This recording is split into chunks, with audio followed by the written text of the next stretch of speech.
नमस्कार साथियों, संस्कृति आईएएस के यूट्यूब चैनल में आप सभी का स्वागत है। मैं हूं चंद्रशेखर।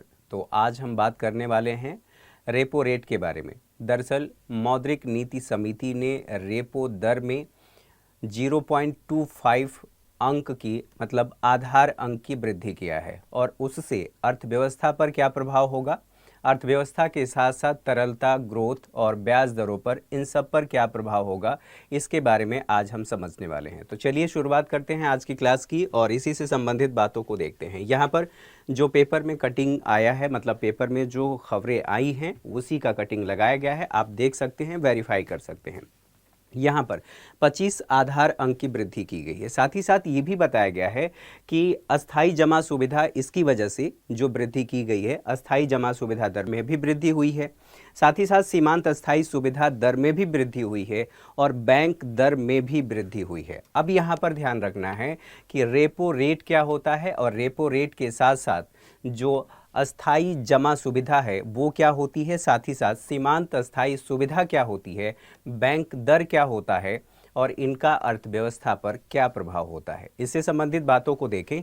यहीं पर हमें ये समझ लेना है कि जब यहाँ पर कहा जा रहा है कि 25 आधार अंक की वृद्धि की गई है, तो इस वृद्धि का मतलब ये है, यहाँ पर देखें कि 1% अगर रेपो दर में 1% की वृद्धि की जाती है, इसका मतलब ये है कि इसमें 100 आधार अंक होता है और 100 आधार अंक, इसमें से केवल 25 आधार अंक की वृद्धि की गई है। अब यहाँ पर हमें ये समझना है कि दरअसल रेपो रेट क्या होता है, रेपो रेट के साथ साथ मौद्रिक नीति क्या होती है और मौद्रिक नीति के अलावा जो मौद्रिक नीति समिति है वो क्या है और मौद्रिक नीति समिति का उद्देश्य क्या है, जो मौद्रिक नीति जारी की जाती है उस मौद्रिक नीति का क्या उद्देश्य होता है, क्या करना चाहती है इसके माध्यम से आरबीआई। तो यहाँ पर सबसे पहले आप लोगों को ध्यान रखना है कि रेपो दर का जो निर्धारण किया गया है, रेपो दर में जो वृद्धि की गई है, ये मौद्रिक नीति समिति के द्वारा की गई है। तो मौद्रिक नीति समिति क्या होती है, इसकी संरचना क्या है, इसके बारे में हम बाद में बात करेंगे। सबसे पहले हम ये देख लेते हैं कि रेपो दर क्या होती है। रेपो दर, जैसा कि आप लोगों को इमेज में यहाँ पर दिखाया गया है कि ये आरबीआई है, रिजर्व बैंक ऑफ इंडिया, जो केंद्रीय बैंक है, भारत का केंद्रीय बैंक है, सरकार का भी बैंक है आप कह सकते हैं। और इन बैंकों के लिए, जो भारत में आप बैंक देखते हैं जहां से आप ऋण लेते हैं या अपना डिपॉजिट करते हैं, इन बैंकों को समय समय पर पैसे की ज़रूरत होती है। अब आसान भाषा में समझते हैं, ये बैंक किसके पास जाते हैं, बैंक जाते हैं आरबीआई के पास। आरबीआई इन्हें ऋण देता है, ऋण देगा। तो यहाँ पर दो चीज़ें आप लोगों को समझनी है, एक होता है ऋण और एक होता है उधार। उधार का मतलब ये होता है कि आप अपने दोस्त से कुछ समय के लिए पैसा मांगा, आपके दोस्त ने आपको दे दिया और जब आपके पास जितना पैसा आपने मांगा है, जितना अपने दोस्त से लिया है, उतना पैसा जब आपके पास हुआ तो आपने दोस्त को लौटा दिया। उसमें आपको इंटरेस्ट नहीं देना है, मतलब ब्याज नहीं देना है। ये होता है उधार। अब बात होती है कि यहाँ पर ऋण का मतलब क्या होता है, जो आप ऋण समझते हैं। अक्सर आप इसे अपने बोलचाल की भाषा में इस्तेमाल करते हैं। तो ऋण का मतलब ये है कि जिस धन पर, लिए गए धन पर आपको ब्याज देना पड़े, उसे हम ऋण कहते हैं। अब यहाँ पर जो आरबीआई है, ये आरबीआई से बैंकों ने ऋण लिया है, उनकी आवश्यकता होती रहती है, आरबीआई से लेते रहते हैं और इसीलिए आरबीआई को बैंकों का बैंक कहा जाता है। बैंक हमें उधार देते हैं और बैंकों को उधार कौन देता है, आरबीआई देती है। अब यहां बात यह होती है कि जो रेपो दर है वो क्या होता है, इसी से संबंधित बातों को हम लोग देख रहे हैं। यहां पर सारी बातें बताई गई हैं लेकिन आसान भाषा में हम समझ लेते हैं। देखिए, यहां पर रेपो रेट के बारे में कहा गया है। रेपो रेट, जो रेपो रेट है, आरबीआई बैंकों को उधार देती है, जिस ब्याज दर पर उधार देती है उसे हम रेपो रेट कहते हैं। दोबारा से, आरबीआई वाणिज्यिक बैंकों को जिस ब्याज दर पर उधार देती है उसे हम रेपो रेट कहते हैं। यहां पर उधार जो दिया जा रहा है उसके लिए आरबीआई ब्याज ले रही है, तो ब्याज कम या ज्यादा ले सकती है, दोनों ही स्थिति हो सकती है। तो अब इसको हम थोड़ा सा ऐसे देख लेते हैं, रेपो रेट, रेपो रेट की बात कर रहे हैं। आरबीआई क्या करेगी, इसमें या तो वृद्धि करेगी या फिर कमी करेगी। कमी दो ही स्थिति हो सकती है। अब आरबीआई यदि कमी कर रही है या वृद्धि कर रही है तो उसका क्या प्रभाव होगा। तो यहां पर सबसे पहले हम लिख लेते हैं ब्याज दर, ब्याज दर, उसके बाद यहां पर तरलता, तरलता के साथ साथ उपभोग, उपभोग और निवेश व्यय,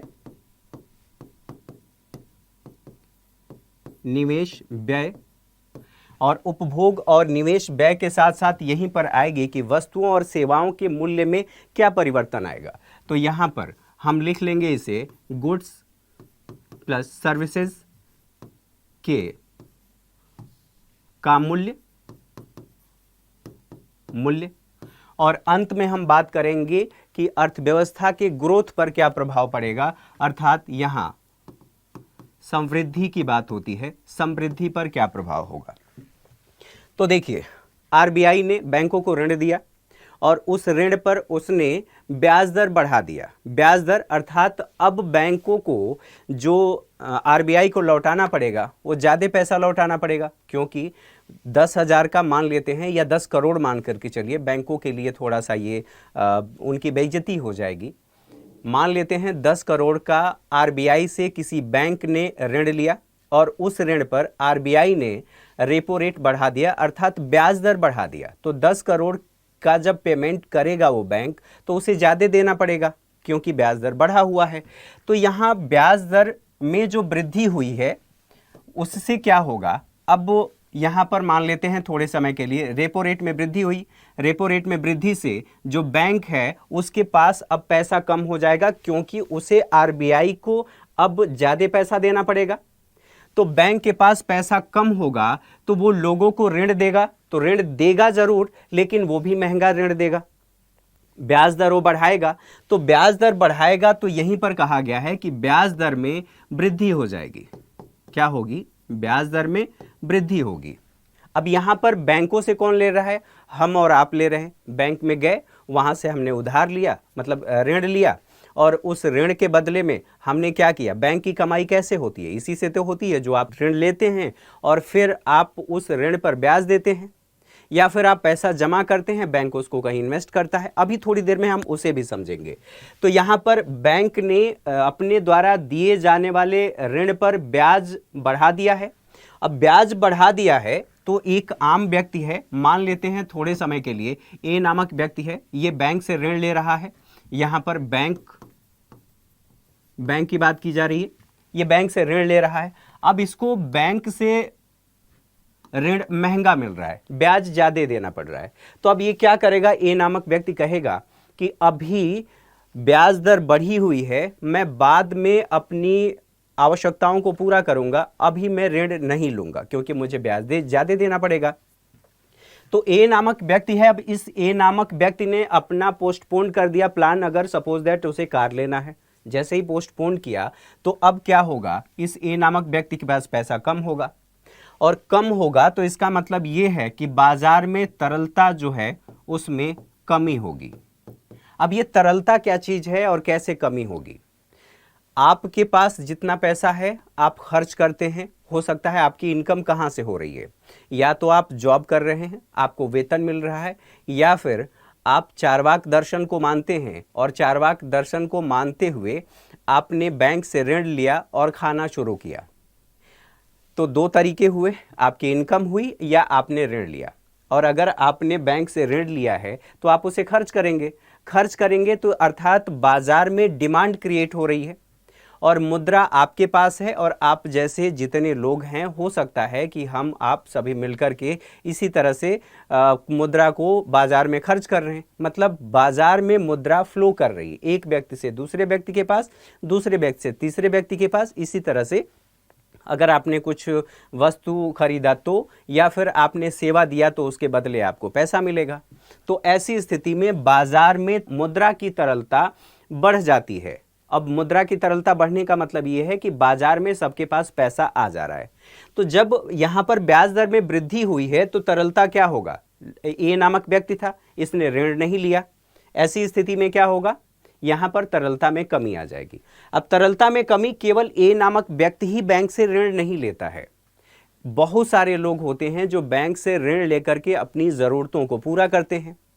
तो ज़रूरतों को जब पूरा करने की बात आ रही है तो एक मान लेते हैं बी नामक कंपनी है। ये क्या है, कंपनी है।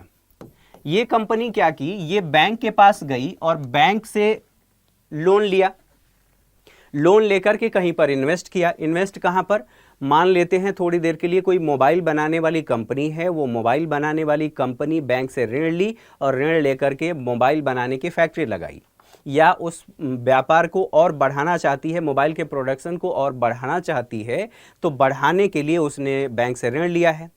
अब उसको भी तो ब्याज दर महंगा देना पड़ेगा, उसको भी ब्याज ज़्यादा चुकाना पड़ेगा। तो इसका मतलब ये है कि ये कंपनी सोचेगी कि अभी ब्याज दर बढ़ा हुआ है, अभी मैं बैंक से ऋण नहीं ले रहा हूँ। तो एक तो व्यक्ति ने अपनी ज़रूरतों को ध्यान में रखते हुए ऋण नहीं लिया, और बी नामक जो कंपनी है, ये कंपनी भी बैंक से ऋण नहीं ली। तो इसका मतलब ये है कि यहाँ पर बाजार में तरलता दोनों की वजह से कमी आ रही है। अब बात ये होती है उपभोग और निवेश व्यय। तो यहीं पर सोचिए, ये जो व्यक्ति था, इस व्यक्ति ने क्या किया, अपनी कार की ज़रूरत थी, उसे लगा कि मैं कार ले लेता हूं, मेरी आवश्यकता है, कार ये लेना पोस्टपोन कर दिया। इसका मतलब ये मांग नहीं किया, बाजार में मांग नहीं किया। तो मांग नहीं किया तो इसका मतलब ये है कि जब एक व्यक्ति कुछ सामान खरीदता है, मुद्रा के माध्यम से वस्तुओं एवं सेवाओं को खरीदता है, तो इसका मतलब ये होता है कि वह उपभोग व्यय है। उपभोग जैसे मोबाइल का क्या करते हैं आप, इस्तेमाल करते हैं। आपने पिज़्ज़ा खरीदा, पिज़्ज़ा खरीद के खा लिया, ये क्या है, उपभोग व्यय है। दूसरी बात, निवेश व्यय की बात हो रही है। निवेश, कंपनी बी नामक कंपनी है, ये क्या कर रही है, पैसा लेकर के, मतलब ऋण लेकर के, और वो कंपनी में लगा रही है ताकि उसका व्यापार व्यवसाय बढ़े। तो ये दोनों नहीं किए, इसलिए तरलता में कमी आ गई। और यहाँ पर क्या हुआ कि ए नामक व्यक्ति, इसने भी नहीं लिया, उपभोग नहीं किया, उस पर खर्च नहीं किया, पिज्जा पर खर्च नहीं किया, कंपनी ने नहीं ऋण लिया, और उसने भी निवेश नहीं किया। निवेश नहीं किया तो एक बात बताइए, क्या बाजार में रोजगार क्रिएट होगा? नहीं होगा, क्योंकि प्रोडक्शन नहीं होगा। अब अगर बी नामक कंपनी है, वो मोबाइल बना रही है, मोबाइल की डिमांड बाजार में नहीं है, क्योंकि कस्टमर जो हैं उनको पता चल गया कि ब्याज दर महंगा है, और ब्याज दर महंगा होने की वजह से अभी जो मुझे मोबाइल लेना है या कार लेना है, मैं बाद में लूँगा, अभी नहीं लूँगा। अब स्वाभाविक सी बात है कि जो कार बनाने वाली फैक्ट्री है या कंपनी है, वहाँ पर डिमांड कम हो गया। डिमांड कम होने के साथ साथ दूसरा एग्जाम्पल, मोबाइल बनाने वाली कंपनी, वहाँ पर भी डिमांड कम हो गया। डिमांड कम हो गया तो प्रोडक्शन कैसे होगा? आप बनाएंगे तो बेचेंगे किसको? बाजार में तो डिमांड है ही नहीं। अब बाजार में नहीं डिमांड है तो ऐसी स्थिति में यहाँ पर ये कम हो जाएगा और लोगों को रोजगार भी कम मिलेगा। अब रोजगार कम मिल रहा है, यहाँ पर तरलता में कमी आ गई है। तो एक बात बताइए, आपने पढ़ा होगा कि यदि मांग अधिक हो, ठीक है, और वस्तुएं कम हो, अर्थात सप्लाई या आपूर्ति कह लीजिए, आपूर्ति कम हो, मांग अधिक है, आपूर्ति कम है, तो यहां पर वस्तु की कीमतें बढ़ जाएगी, वस्तु की कीमतें बढ़ जाएंगी, स्वाभाविक सी बात है। अब यहां पर क्या है, मांग कम है, आपूर्ति ज्यादा है, तो वस्तु की कीमत क्या हो जाएगी? कम हो जाएगी। दूसरे तरीके से समझते हैं, यहां पर 12 लोग हैं, यहां 8 मोबाइल है, यहां पर 8 मोबाइल है, और सबको ये आईफोन चाहिए, सबके पास पैसा है। इन 12 लोगों ने डिमांड किया और बाजार में केवल 8 मोबाइल है। तो यहां पर जो शॉपकीपर है, जो दुकानदार है, वो क्या करेगा, या आप ऐसे भी देखेंगे, इसकी कीमतें बढ़ जाएंगी। मोबाइल की कीमत, जो ये मोबाइल 15,000 की मिल रही थी, हालांकि 15,000 का आईफोन नहीं मिलता है, मान लेते हैं थोड़ी देर के लिए, ये 15K का मिल रहा था, अब इसकी कीमत बढ़ करके 20K हो सकती है या 18K हो सकती है। यहाँ पॉसिबल है। अर्थात कहने का मतलब यह है कि इन्फ्लेशन, यहाँ पर मुद्रा की क्रय क्षमता कम हो गई।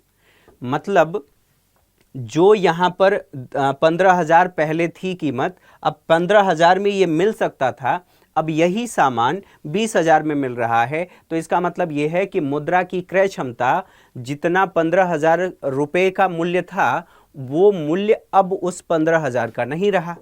ठीक है, यहां तक बातें समझ में आ गई।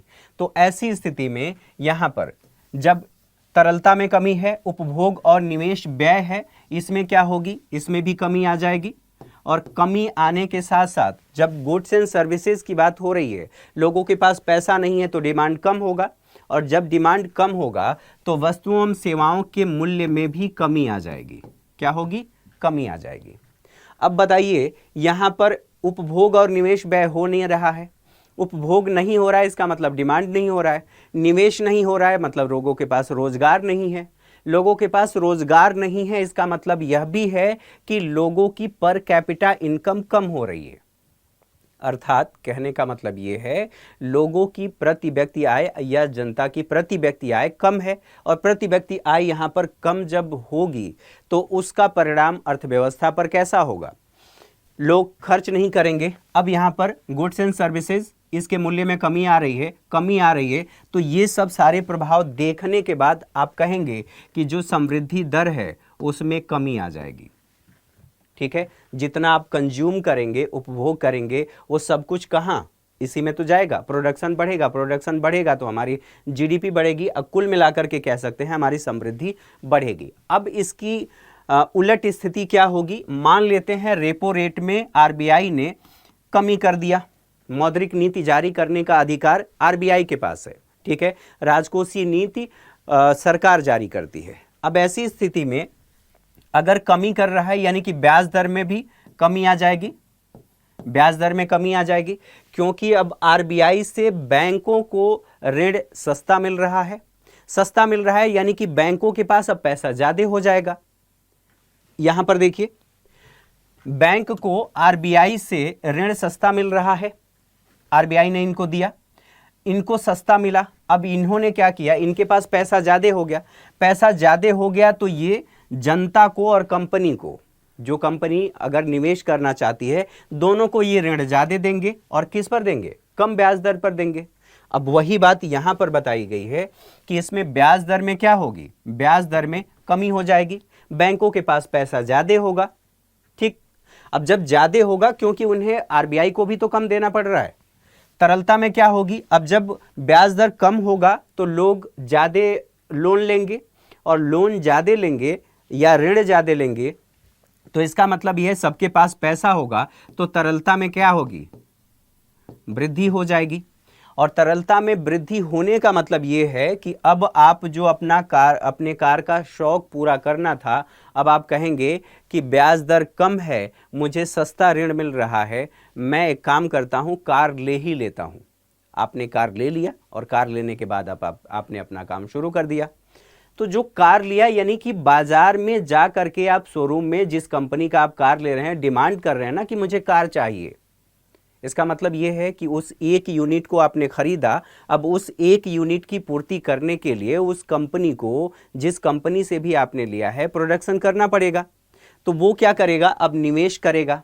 तो दोनों ही बातें, अगर आप डिमांड करेंगे तो यहां पर निवेश भी बढ़ेगा। तो क्या हो जाएगा, यहां उपभोग और निवेश व्यय में वृद्धि हो जाएगी। ठीक है, वृद्धि हो जाएगी। अब यहां पर जब मांग जनरेट हो रही है, सबके पास अब धीरे धीरे पैसा आ रहा है, सब बैंक में पहुंच गए कि सस्ता ऋण मिल रहा है, मुझे भी ऋण चाहिए, कंपनी ने भी ऋण ले लिया। तो यहां पर मांग कैसी होगी, मांग अधिक हो जाएगी। मांग अधिक होगी तो अचानक से आपूर्ति तो बढ़ नहीं सकती, यहां पर आपूर्ति कैसी होगी, आपूर्ति कम होगी। अब ऐसी स्थिति में जो गुड्स एंड सर्विसेज हैं, इसके मूल्य क्या होंगे, मूल्य बढ़ जाएंगे। और मूल्य बढ़ने का मतलब यह है यहां पर वृद्धि होगी। इन सब का प्रभाव क्या होगा, डिमांड भी हो रहा है, प्रोडक्शन भी हो रहा है, इन्वेस्टमेंट भी हो रहा है, लोगों को रोजगार भी मिल रहा है। तो इससे जो हमारी समृद्धि है, इस पर क्या प्रभाव पड़ेगा, हमारी समृद्धि में वृद्धि हो जाएगी। क्लियर है। तो ये आप लोगों ने समझ लिया कि रेपो रेट में कमी या वृद्धि अगर आरबीआई कर रही है, मौद्रिक जो नीति समिति है उसके सुझावों के आधार पर जो निर्धारित करती है, उससे अर्थव्यवस्था पर सकारात्मक और नकारात्मक क्या प्रभाव हो रहा है, ये हमने देख लिया। एक व्यक्ति की बात कर ली, एक कंपनी की बात कर ली। अच्छा, यहां तक तो बातें समझ में आ जाती है। अब यहीं पर बात ये होती है कि मौद्रिक नीति क्या होती है।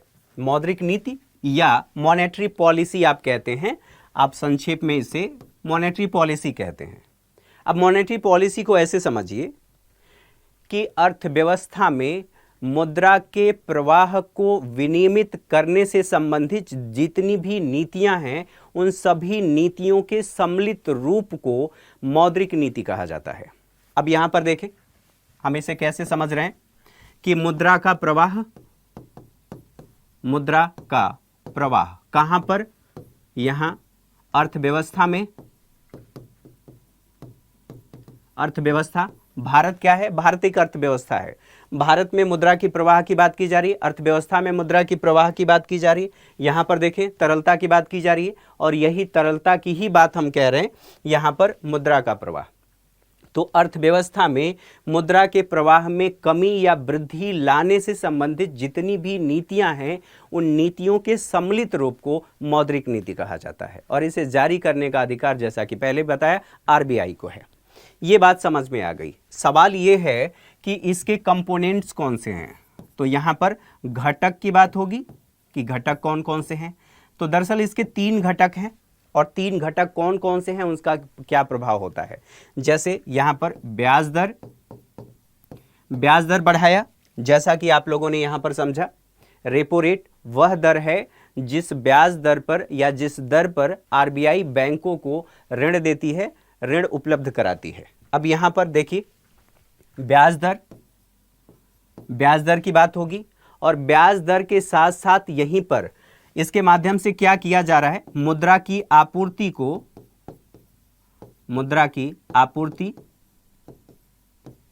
आपूर्ति में कमी या वृद्धि करने का काम आरबीआई करती है। तो ये इसका घटक है।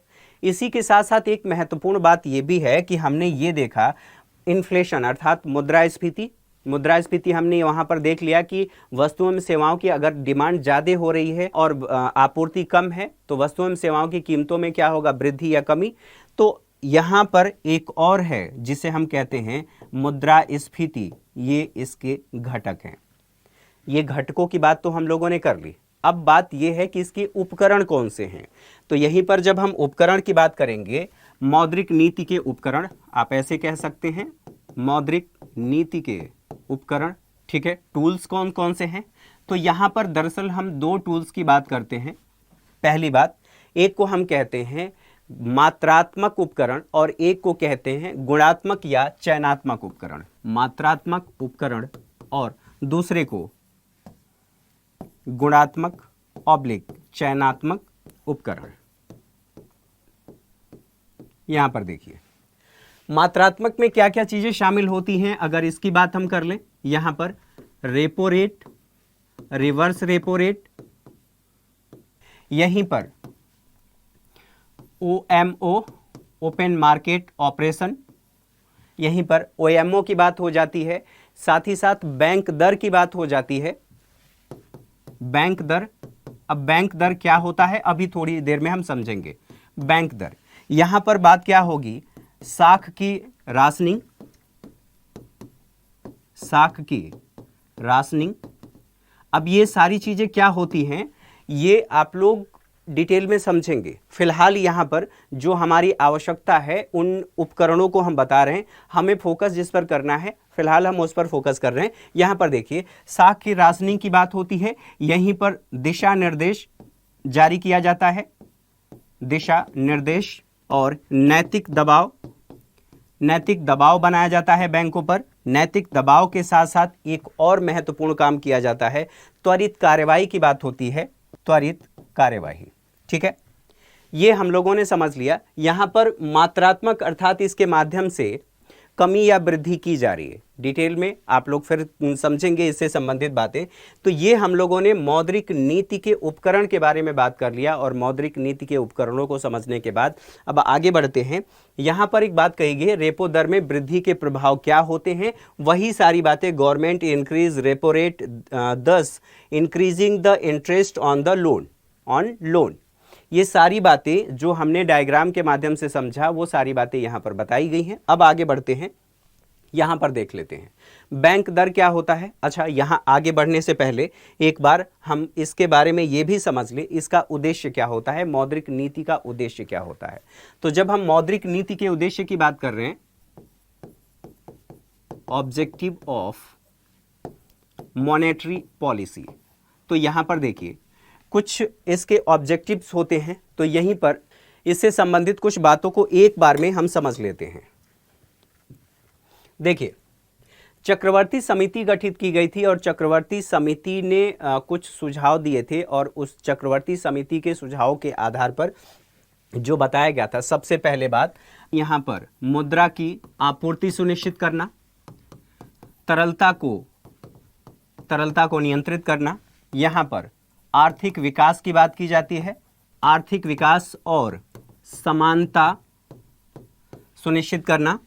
समानता के साथ साथ एक सबसे महत्वपूर्ण बात यह होती है कि यहाँ पर सामाजिक न्याय सुनिश्चित करना। सामाजिक न्याय सुनिश्चित करने के साथ साथ जो वित्तीय संस्थान हैं, वित्तीय संस्थान, नए वित्तीय संस्थान जैसे बैंक की बात कर सकते हैं, वित्तीय संस्थानों को प्रोत्साहित करना, उनको बढ़ावा देना। और अंत में हालांकि कुछ और पॉइंट्स हैं यहाँ पर जो मुख्य बिंदु हैं उनकी बात कर रहे हैं, यहाँ पर समावेशी विकास सुनिश्चित करना। हालांकि क्लासरूम में आप लोगों ने पढ़ा होगा, फिर भी यहाँ पर जो आवश्यकता है उसको समझ लेते हैं। मुद्रा की आपूर्ति, और मुद्रा की आपूर्ति के बारे में आप लोगों ने पढ़ा भी होगा कि मुद्रास्फीति होनी चाहिए। इसके माध्यम से चूंकि मूल्य को नियंत्रित कर रहे हैं, तो यहीं पर बात ये होती है कि मुद्रास्फीति कैसी होनी चाहिए। तो मुद्रास्फीति संतुलित और नियंत्रित होनी चाहिए। अगर मुद्रास्फीति बहुत ज़्यादा बढ़ जाएगी तो जो समाज का निम्न तबका है वह अपनी आवश्यकताओं को पूरा नहीं कर पाएगा, जो उसकी न्यूनतम आवश्यकताएं हैं उसकी क्रय क्षमता के दायरे से बाहर हो जाएंगी।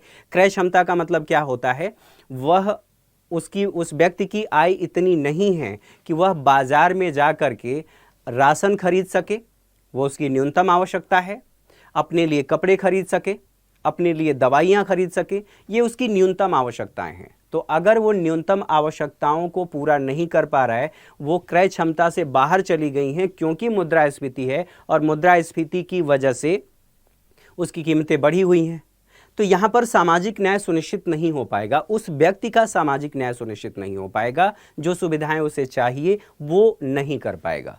तो यहाँ पर मुद्रा की आपूर्ति की बात हुई। तरलता को नियंत्रित करना, अगर तरलता को बाजार में नियंत्रित नहीं किया जाएगा, सबके पास पैसा रहेगा, तो सबके पास पैसा होने का मतलब ये है कि सब डिमांड करेंगे, और सब डिमांड करेंगे तो वस्तुओं की कीमतें बढ़ जाएंगी, वस्तु एवं सेवाओं की कीमतें बढ़ जाएंगी, और उससे कुछ जो निम्न तबके के लोग हैं उनकी जो न्यूनतम आवश्यकताएं हैं वो पूरी नहीं हो पाएंगी।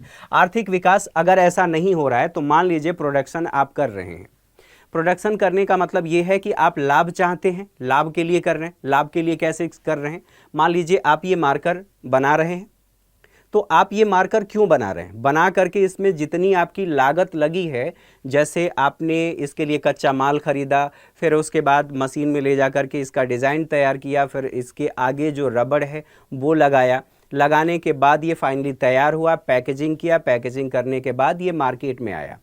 जितना आपने इस मार्कर को बनाने में कुल जो आपकी लागत लगी है, ये सब खरीदने में, बनाने में आपने मजदूर को पे किया होगा, इंजीनियर को पे किया, जितना पैसा लगा अगर उतने में ही आपने इसे बाजार में बेच दिया तो इसका मतलब यह है कि आपको कोई लाभ नहीं हुआ। उत्पादन के कारक आप लोग पढ़े होंगे, 4 कारक होते हैं जिसको कहा जाता है, सबसे पहला भूमि, पूंजी, श्रम और उद्यमिता। ठीक है, अब जो 4 कारक हैं यहाँ पर आप लोगों को ये समझ ला, मजदूर को मजदूरी पे किया जाता है, मजदूर बेस में शामिल कर लीजिए। तो जो आपने पे किया है उसका कुल लागत 100 रुपये आया और 100 रुपये में ही आपने बेच दिया, तो फिर आपको मिला क्या? अगर नहीं मिला तो फिर आप आगे इसको बनाने के लिए हतोत्साहित हो जाएंगे, आप नहीं बनाएंगे। अब ऐसी स्थिति में होता क्या है कि जो मुद्रास्फीति है वो बढ़ती रहनी चाहिए, धीरे धीरे बढ़ती रहनी चाहिए, लेकिन नियंत्रित होनी चाहिए, सीमित और नियंत्रित होनी चाहिए। जब सीमित और नियंत्रित की बात कर रहे हैं तो यहीं पर एक बात बताइए, यहाँ पर आर्थिक विकास की बात कही गई है। अगर आपको लाभ नहीं हो रहा है, लाभ कैसे होगा? 2022 की बात करिए, इस मार्कर की कीमत 200 रुपये थी, सब कुछ ले दे करके इसकी कीमत 200 रुपये थी। अब इस वर्ष भी अर्थात 2023 में भी इसमें 1 रुपये की वृद्धि नहीं होगी। फिर 2024 में भी इतनी ही रही, 1 रुपये 2 रुपये बढ़ी, 5 रुपये तक बढ़ी। इसका मतलब ये है कि आप अब इसमें प्रॉफिट नहीं देख रहे हैं, आप उत्पादन नहीं करेंगे तो आर्थिक विकास नहीं होगा। आर्थिक विकास नहीं होगा तो आर्थिक समानता भी नहीं आएगी, क्योंकि जब प्रोडक्शन नहीं होगा तो लोगों को रोजगार नहीं मिलेगा, रोजगार नहीं मिलेगा तो इसका मतलब यह है कि उनकी पर कैपिटा इनकम नहीं बढ़ेगी, मतलब प्रति व्यक्ति आय, एक व्यक्ति की आय नहीं होगी, और नहीं होगी तो फिर आर्थिक समानता नहीं आएगी। यहां पर सामाजिक न्याय सुनिश्चित करना, सामाजिक न्याय वही है जो मैंने आपको पहले ही बताया कि आपकी क्रय क्षमता के दायरे से बाहर हो जाएगी, आप सेवाओं को नहीं खरीद पाएंगे, आप बच्चों को शिक्षा नहीं दे पाएंगे, स्वास्थ्य सुविधाएं नहीं उपलब्ध करा पाएंगे। वित्तीय संस्थान, अब वित्तीय संस्थान जब उन्हें प्रॉफिट नहीं हो रहा है, ठीक है, अगर आरबीआई ने लगातार ब्याज दर बढ़ा दिया है और ब्याज दर बढ़ाने की वजह से यहाँ जो वित्तीय संस्थान है, मतलब बैंक की बात कर लीजिए, बैंक लोन नहीं दे पा रहा है, कम लोन दे पा रहा है, तो इसका मतलब उससे लोग कम लोन ले रहे हैं, महंगा है लोन। ऐसी स्थिति में उस वित्तीय संस्थान का विकास कैसे होगा? और वित्तीय संस्थान के विकास की जब बात कर रहे हैं तो एक बैंक कैसे अपनी साख बढ़ाता है, मतलब वहां पर आप कह सकते हैं एसेट और लाइबिलिटी की बात होती है, ठीक है, परिसंपत्ति और देयता की बात होती है, और इन दोनों के बीच में जो बैंक है वो लाभ कमाता है। और अगर ऐसी स्थिति नहीं होगी तो वित्तीय संस्थान क्या करेगा? वो लाभ कमा ही नहीं पाएगा, लाभ कमा नहीं पाएगा तो नए वित्तीय संस्थान आएंगे नहीं, तो वित्तीय संस्थानों का विकास प्रभावित होगा। अंत में समावेशी विकास की बात करें तो समावेशी विकास सुनिश्चित नहीं होगा। समावेशी विकास का मतलब क्या होता है? सबका समान विकास, आप ऐसा कह लीजिए, या दूसरे शब्दों में समझिए, विकास की मुख्य धारा में सभी वर्गों को शामिल करना। अब सभी वर्गों की बात हो रही है तो यहां पर सबसे जो निम्न तबका है, मतलब एक गरीब व्यक्ति है जिसकी आय बहुत कम है, उस तक भी विकास की पहुंच सुनिश्चित हो पाए, या वो भी विकास की मुख्य धारा में शामिल हो पाए, तो इसको हम क्या कह रहे हैं? समावेशी विकास सुनिश्चित करना। तो इससे संबंधित जो बातें थी, इन सभी बातों को हम लोगों ने देख लिया, समझ लिया। अब यहाँ एक महत्वपूर्ण बात आती है इसी से संबंधित, और जो बातें बताई गई हैं कि रेपो दर में वृद्धि का प्रभाव क्या होता है, बैंक दर के बारे में बात कर लेते हैं। तो यहाँ जो हम लोगों ने रेपो दर की बात की थी, वहां पर आरबीआई बैंकों को जिस ब्याज दर पर ऋण उपलब्ध कराती है वो उसे हम रेपो दर कहते हैं, रेपो रेट कहते हैं। लेकिन वो जो उपलब्ध कराया जाता है, जो दिया जाता है आरबीआई के द्वारा बैंकों को, वह अल्पकालिक होता है।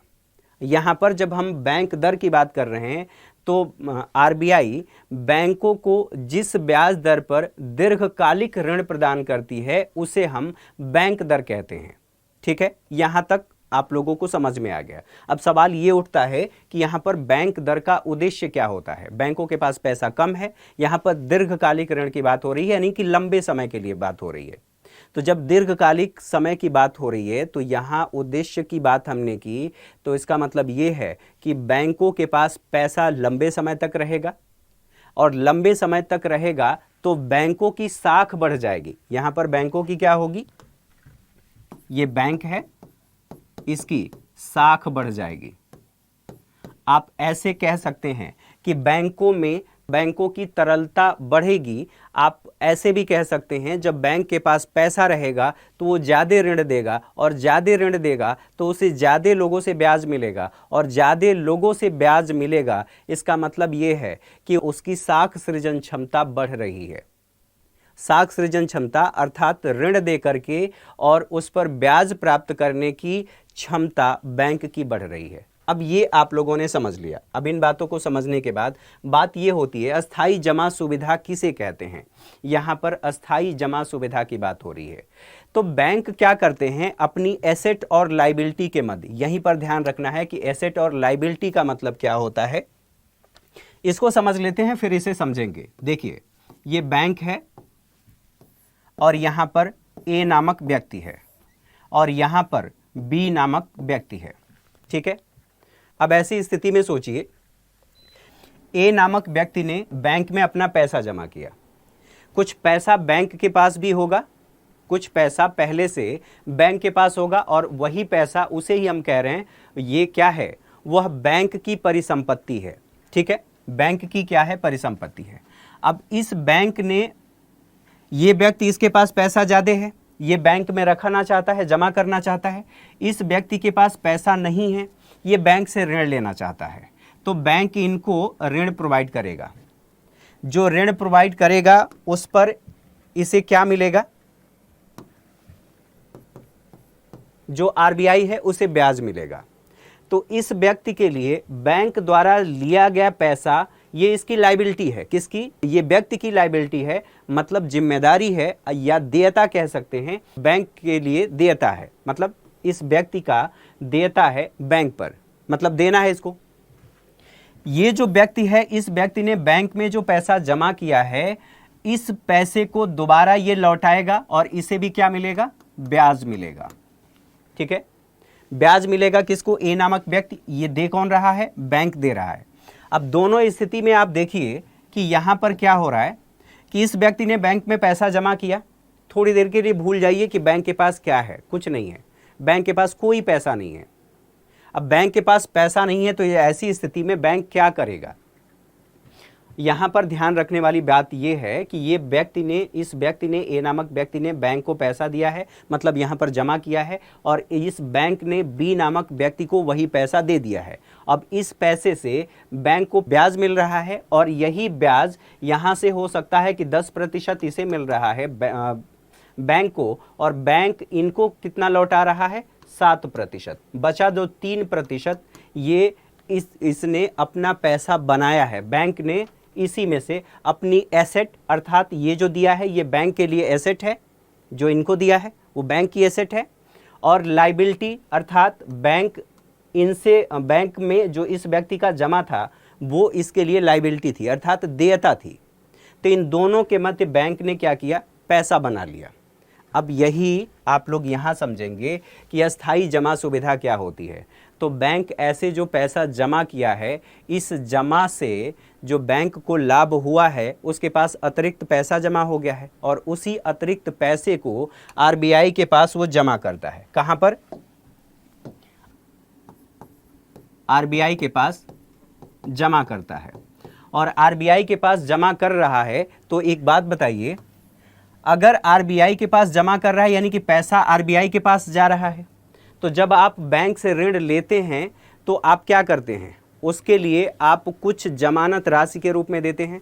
जमानत राशि के रूप में देते हैं तो एक बात बताइए, आरबीआई यहाँ पर कहा जा रहा है कि जो पैसा यहाँ जो बैंक है, यहाँ पर बैंक ने जो पैसा अपना अतिरिक्त धनराशि यहाँ पर जमा किया, इस अतिरिक्त धनराशि के लिए अब आरबीआई ने इनको कोई भी, मतलब कुछ भी जो कहा जा रहा है जमानत राशि के रूप में, वो नहीं देना पड़ रहा है। इसी को हम कह रहे हैं, ये क्या है, अस्थाई जमा सुविधा। अब इसका उद्देश्य क्या होता है, तो बैंकों के पास जो अतिरिक्त पैसा है या अतिरिक्त तरलता है, उसे आरबीआई सोखने का काम करती है। मतलब पैसा ले लिया, अब उनके पास पैसा कम है, अब वो ऋण कम देंगे। यहाँ तक बातें समझ में आ गई। अब बात कर लेते हैं यहाँ पर कि सीमांत अस्थाई सुविधा क्या होती है। सीमांत अस्थाई सुविधा का मतलब ये है, बैंकों को हमेशा पैसे की आवश्यकता होती रहती है और उस आवश्यकता को पूरा करने के लिए आरबीआई से बैंक, जो वाणिज्यिक बैंक हैं, वह ओवरनाइट अर्थात एक रात के लिए ऋण लेते हैं। इसे ही कहा जाता है कि यह सीमांत अस्थाई सुविधा है। अब इसका क्या उद्देश्य है, यहाँ पर जब हम उद्देश्य की बात करें तो बैंकों में तरलता की समस्या, आपने अभी देखा यहाँ पर क्या हो रहा था, बैंक ने अपनी जो अतिरिक्त धनराशि है यहाँ पर जमा कर दिया और जब जमा कर दिया तो बैंक के आरबीआई के पास पैसा चला गया। यहाँ पर मान लेते हैं बैंक के पास पैसा कम हो गया है, और पैसा कम हो गया है तो ऐसी स्थिति में यहाँ पर सीमांत स्थायी सुविधा दर, ऐसी स्थिति में जब ओवरनाइट अर्थात बैंकों के पास पैसे की कमी हो गई है तो उन्होंने क्या किया, आरबीआई से ओवरनाइट अर्थात एक रात के लिए उन्होंने ऋण लिया, और ऋण लेकर के वो क्या कर रहे हैं, उन्हें जो पैसे की आवश्यकता है उस आवश्यकता को पूरा कर रहे हैं। कोई ऐसा व्यक्ति चला गया, मान लीजिए थोड़े समय के लिए, कोई ऐसा रसूखदार व्यक्ति समझते हैं ना, जिनके पास पैसा ज़्यादा हो, उसके परिवार के किसी सदस्य को किसी ने किडनैप कर दिया और कहा कि मुझे अभी 2 करोड़ चाहिए। बैंक के पास वो व्यक्ति गया, उसे उसकी जान पहचान है, बैंक मैनेजर से कहा कि ऐसी ऐसी बात है और मुझे अभी चाहिए। तो बैंक क्या करेगा, तत्काल के लिए अब ओवरनाइट सुविधा का लाभ लेकर के और आरबीआई से पैसा लेगा और फिर उस व्यक्ति को दे सकता है। सिर्फ ये समझाने के लिए बता रहा हूँ, ठीक है। तो ओवरनाइट अर्थात बैंक अपनी तरलता आवश्यकता को पूरा करने के लिए या तरलता की समस्या का समाधान करने के लिए इसका प्रयोग करता है। यहाँ तक आप लोगों ने बातें समझ लिया। अब इन बातों को समझने के बाद यहाँ पर बात आती है मौद्रिक नीति समिति। तो मौद्रिक नीति समिति, इसका गठन वर्ष 2016 में किया गया था। वर्ष 2016 में आरबीआई अधिनियम 1934 के 45 ZB में संशोधन करके और इसका गठन किया गया था। गठन क्यों किया गया था, तो जो मौद्रिक नीति है उसे और व्यवहारिक और पारदर्शी बनाने के लिए इसका गठन किया गया था। अब गठन करने की बात जब यहाँ पर बात आ ही रही है तो संरचना की बात होगी कि जो मौद्रिक नीति समिति है उस समिति की संरचना क्या है। तो इस समिति में कुल 6 सदस्य होते हैं। 3 आरबीआई की तरफ से होते हैं, आरबीआई के गवर्नर होते हैं, और आरबीआई के गवर्नर के अलावा 2 और व्यक्ति होते हैं, एक डिप्टी गवर्नर होते हैं, एक अन्य बैंक अधिकारी होते हैं, मतलब आरबीआई से। इसी के साथ साथ 3 अन्य सदस्य होते हैं जिन सदस्यों की नियुक्ति सरकार करती है। अब सवाल ये है कि इस समिति में सदस्यों की नियुक्ति किसके द्वारा की जाती है। तो कैबिनेट सचिव की अध्यक्षता वाली एक समिति होती है और इसी समिति के द्वारा इन सदस्यों की नियुक्ति होती है। कार्यकाल क्या होता है, तो कार्यकाल इन लोगों का 4 वर्ष का होता है, लेकिन पुनर्नियुक्ति मतलब दोबारा आप इसमें नियुक्त नहीं हो सकते। अब सवाल ये भी है कि यहाँ पर कोरम की बात होगी। तो कोरम अर्थात अगर निर्णय लेना हो तो 6 सदस्य हैं, 6 सदस्य उपस्थित नहीं हुए तो कम से कम कितने सदस्य वहाँ पर उपस्थित हों कि निर्णय लिया जा सके। तो कोरम के लिए कम से कम 4 सदस्यों का होना वहाँ पर जरूरी है, उपस्थित होना ज़रूरी है। इसकी बैठक कितनी बार होती है, तो बैठक कुल वर्ष में अर्थात हर 3 महीने पर इसकी बैठक होती है, अर्थात वर्ष में 4 बैठकें होती हैं। अब बात यहाँ पर ये आती है कि आरबीआई का कार्य क्या है। आरबीआई के कार्य की बात करें तो आरबीआई देखिए, regulator and supervisor of financial and payment system. Financial अर्थात वित्तीय व्यवस्था की बात की जा रही है।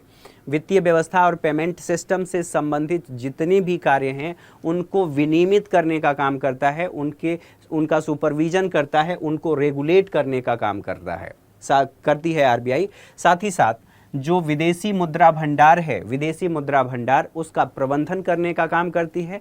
आरबीआई का कार्य यह है, बैंकों के बैंक के रूप में आरबीआई काम करती है। बैंकों के बैंकर के रूप में आपने देखा कि आरबीआई बैंकों को जब आवश्यकता पड़ रही है तो उन्हें ऋण की सुविधा के माध्यम से उनकी आवश्यकताओं को पूरा कर रही है। तो बैंकों का बैंक का काम क्या है, बैंक का काम ऋण देना, जमा स्वीकार करना। आरबीआई क्या कर रही है, बैंकों को ऋण देने का काम कर रही है, इसीलिए कहा जा रहा है बैंकर टू बैंक्स। अब यहाँ पर एक और बात कही गई है, बैंकर ऑफ गवर्नमेंट। तो ये सरकार के बैंकर के रूप में आरबीआई काम करती है। अब आप समझ सकते हो, लगातार चर्चा में रही कि आरबीआई से मोदी सरकार ने इतना पैसा ले लिया, ठीक। अब इसके अलावा ये करेंसी जारी करती है आरबीआई, जो सिक्के होते हैं, सिक्कों को छोड़ करके। मॉनेटरी पॉलिसी अभी हम लोगों ने समझा कि मौद्रिक नीति को जारी करने का काम करती है, और ये बातें हम लोगों ने समझा ही। तो उम्मीद है आप लोगों को मेरी बातें समझ में आई होंगी। ये पॉइंट आप लोग विस्तार से समझ पाए होंगे। जहां पर हमें फोकस करना था, जिन बातों पर फोकस करना था, हमने उसे समझा, डिटेल में समझने की कोशिश की कि किस तरह से अर्थव्यवस्था पर या तरलता पर, मुद्रा की आपूर्ति पर और सामाजिक न्याय के साथ साथ अन्य क्षेत्रों में इसका क्या प्रभाव होगा, मौद्रिक नीति का क्या उद्देश्य है, वो सब बातें हम लोगों ने समझा, इससे संबंधित बातों को देखा। तो आप अपनी प्रतिक्रियाएं ज़रूर दें, अपने लाइक कमेंट शेयर के माध्यम से अपनी प्रतिक्रियाएं ज़रूर दें। आपकी प्रतिक्रियाएं हमारे लिए बहुत ज़्यादा महत्वपूर्ण है, हमारा मनोबल बढ़ाने का काम करती हैं। Thank you for watching.